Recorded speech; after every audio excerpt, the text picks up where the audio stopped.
She left me a suicide video. Basically, if you're watching this, it's because I'm dead.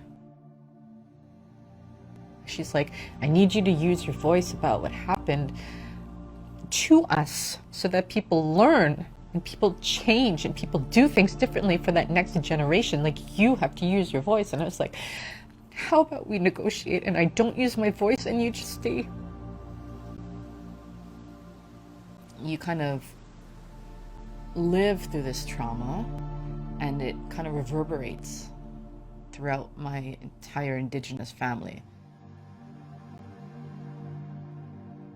I don't really have a happy story. I have like a very devastating story. My first memory was, having my mouth taped shut. When I was a kid, my adopted parents were driving to the community of Ganawage, which is the Mohawk community that's closest to Montreal. And my parents were driving in their Mercedes-Benz, and I was about 12 years old. He drove around the community and he said, look at these houses. Everyone you see is on welfare, and if they never ate, and if they never spent any money on food or rent, they could still not afford this Mercedes-Benz we're in. And then he stopped the car. He goes, you want to tell people you're Indian? Get out.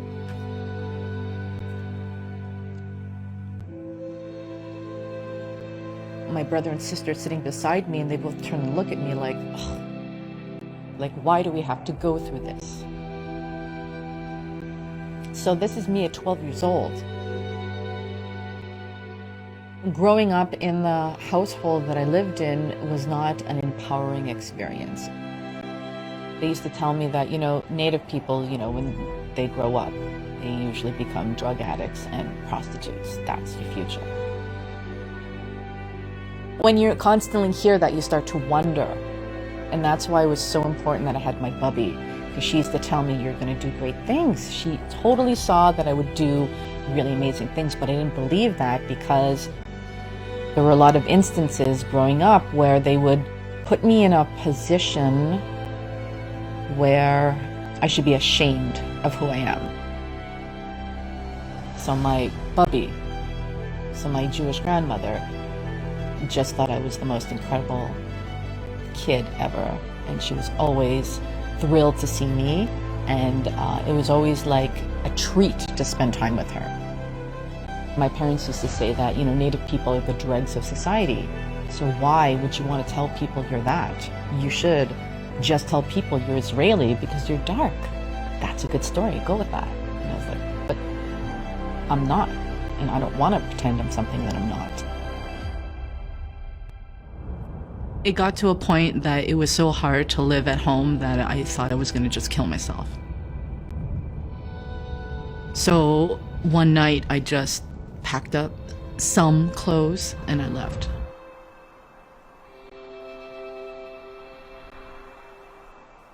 When I left home, I think that to them it was like a slap in the face. Like, how dare you leave us and go to that when you can have all this?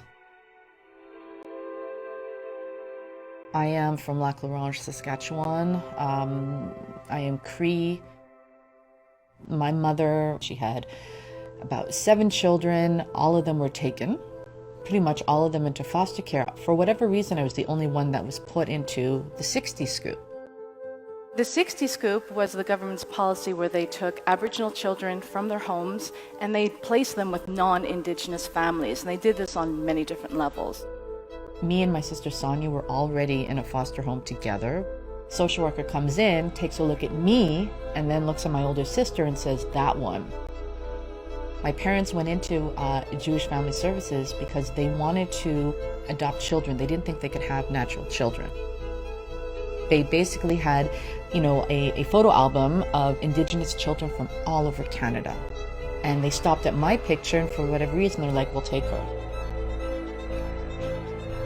The social worker put me on a plane from Thompson, Manitoba, and brought me here to Montreal. My sister, in the foster home, we slept in the same bed by choice, but when she woke up, I was gone. So she didn't understand. She was 6. She was not considered adoptable. that really affected her. So she was like, where did she go? She thought maybe our biological mother came, picked me up, and left Sonia in the foster home. It affected her profoundly that she did not know where I was and that she was looking for me. She was really devastated. Like, it made no sense and nobody had any answers for her. Now I'm in Montreal with this white family that I don't really know. Not sure what I'm doing here. And you know, it was incredibly difficult. From what I understand, I barely spoke for like months.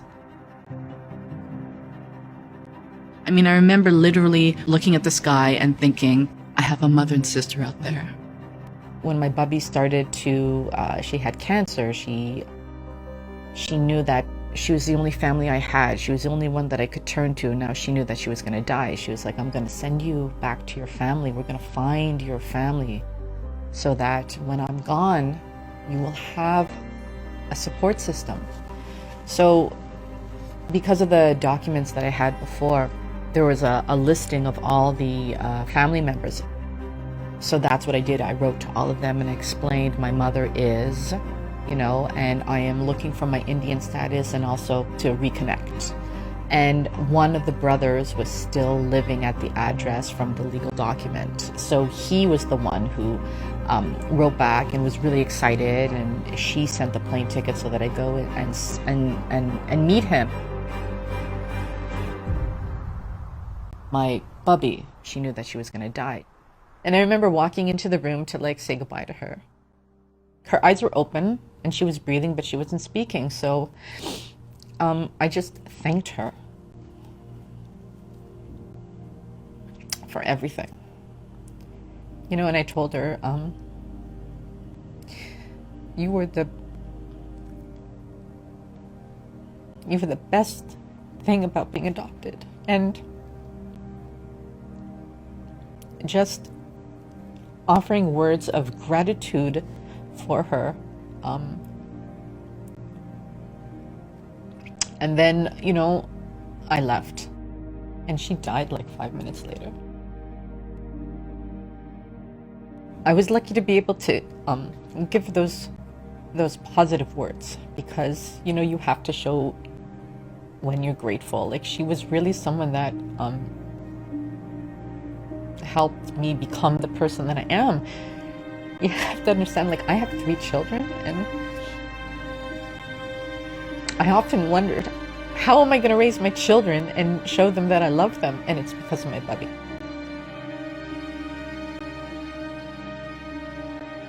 I was at a hotel and my sister came into the hotel and we were both at the reception area, and she recognized my voice, which is so weird because she hadn't heard me since I was 3, but as soon as she heard my voice, she knew it was me and she gave me a big hug.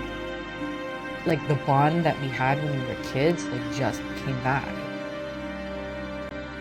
Everybody really liked the reunion story. They liked it. Oh my God, beautiful story. Wait. Y'all come back together. You have to think of those memories. You have to live in the now, knowing everything that you lost, and try to come to grips with that. What's hard is that she has really negative memories. We were really happy to get together, but the implications of understanding everything that was lost, like, we were all in our 40s at this point. We're like, well, what about our entire life that none of us got to know each other, about our lost childhoods, about the abuse that we went through, about the broken family, about this? Like, that really weighed my sisters down. And Sonia really spiraled. And she was like, I'm tired. And she left me a suicide video. So basically, if you're watching this, it's because I'm dead. She emailed it to me. So it's like, Sonia has sent you a video. And I'm watching this video on, oh God, on my laptop. And it's slow because it's a video. So it starts and she says a couple of words and then it's like, you know, loading.